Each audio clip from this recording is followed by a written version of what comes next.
Alang problema ko, kailangan kuskusan ng mga libag yung elepante. Tapos dilaan ko doon yung kilikili ng rambutan.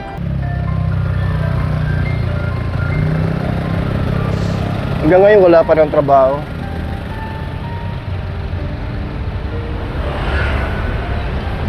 Uy, tindahan ni Aling Puring.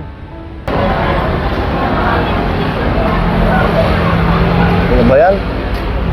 Malas naman.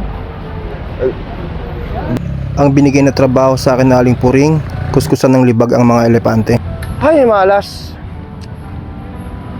Pare G, magaling.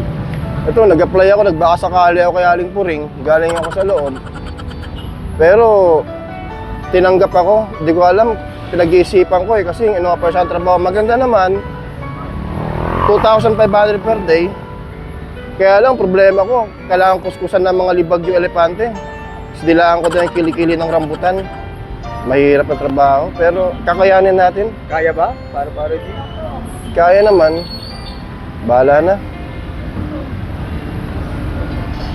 Habang naglalakad ako, naisip ko yung mga duhat na naliligo sa dagat.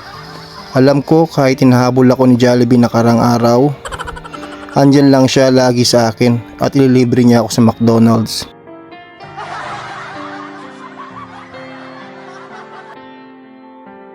Yo, what's up mga kaparo-paro G? Si Kuya Paro-Paro G nga po pala ulit. So, continue share lang po tayo ng ating mga Facebook videos at saka mga reels natin. So, sino pinakamarami nag-follow, nag-share at nag-invite sa kanilang Facebook friends, manonotice ko naman po yan at magbibigay po tayo ng 5,000 pesos kapag na-reach po natin ang 10,000 followers. And sa mga individual naman po na mga share na po ng aking Facebook videos, is magbibigay rin po tayo ng mapang merienda at mapang ulam-ulam dyan. So, let's go!